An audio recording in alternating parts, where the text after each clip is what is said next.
Meus queridos irmãos, eu vos cumprimento com a paz do Senhor Jesus, que Deus abençoe a todos, seja bem-vindo a mais um vídeo, que o Senhor possa edificar a sua vida através desse pequeno vídeo, né? Nós temos aqui, você está vendo aqui a Bíblia de Estudo Pentecostal.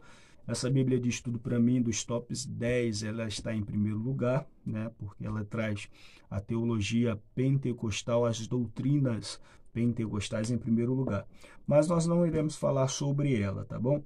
Nós iremos falar aqui sobre um texto bíblico, né, para trazermos uma reflexão aos nossos corações e para nos edificarmos neste vídeo, tá? Romanos, capítulo de número 8, versículo de número 34, que nos diz assim: quem os condenará? Pois é Cristo que morreu, ou antes que ressuscitou dentre os mortos, o qual está à direita de Deus e também intercede por nós.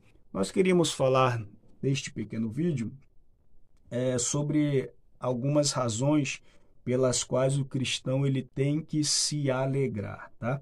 Os cristãos podem se alegrar, né, com a certeza de que jamais serão condenados, se andarmos segundo a vontade de Deus. Então, apresentaremos neste vídeo apenas 4 razões para fazermos essa afirmação.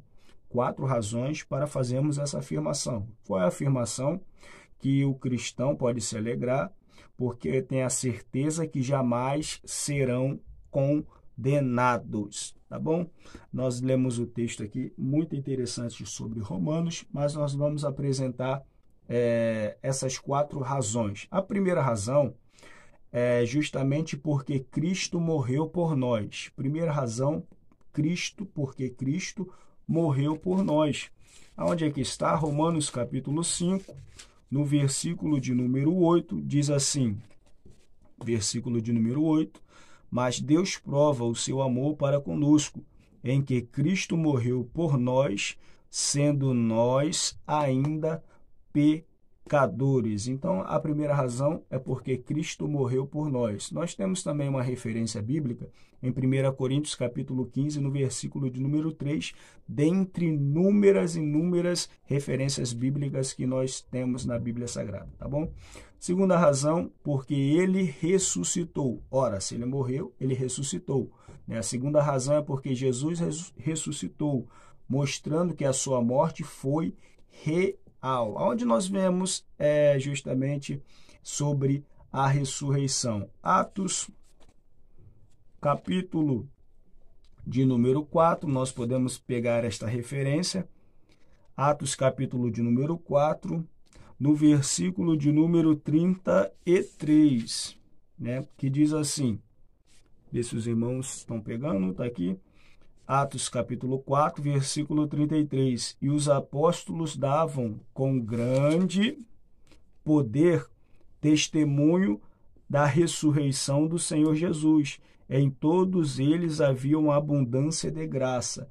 Aonde nós temos outras referências? Em Atos capítulo 1, versículo 22, Atos capítulo 2, versículo 31 e 1 Pedro capítulo 1, versículo 3, dentre inúmeras outras referências bíblicas que nós temos.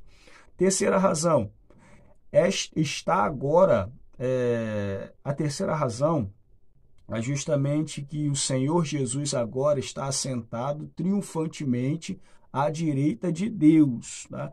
Terceira razão, porque Cristo está assentado triunfantemente à direita de Deus. Qual é a referência bíblica? A referência bíblica é a profecia de Salmos, Salmos não tem capítulo, né? Salmos tem números e versos. Por quê? Porque Salmos, na verdade, eles são louvores, ou seja, é o inário de Israel, né? A palavra salmo no hebraico significa terlim, né? Que significa aí louvores. Salmo de número 110, o versículo de número 1, que diz assim: disse o Senhor ao meu Senhor, assenta-te à minha mão direita, até que ponha os inimigos por escabelos dos teus pés. A referência também que nós temos, né, Efésios capítulo 4, no versículo de número 8, que fala que o Senhor subiu ao alto, levando cativo o cativeiro. Ora, se ele subiu, ele está assentado à direita de Deus Pai. Quarta razão, porque ele intercede por nós. Onde nós vemos isso? O próprio versículo que nós lemos, né? Quem os condenará? Pois é Cristo que morreu, ou antes que ressuscitou dentre os mortos, o qual está à direita de Deus e também intercede por nós. Onde nós temos outras referências bíblicas? Hebreus, capítulo de número 7. Acompanhem comigo. Hebreus, capítulo de número 7, versículo 25 e 26. Olha o que nos diz o versículo 25 e o versículo de número 26. Cadê? Está aqui, versículo 25. Portanto, pode também salvar perfeitamente os que por ele se achegam a Deus, vivendo sempre para interceder por eles, porque nos convinha tal sumo sacerdote, santo, inocente, imaculado, separado do pecado e feito mais sublime do que os céus. Tá bom, queridos irmãos? Então, nós temos aqui 4 razões para fazermos esta afirmação de que o cristão pode se alegrar, porque jamais será condenado. Mas não se engane, tá? Se você pegar o contexto de Romanos, capítulo 8, que nós lemos, olha o versículo de número 1.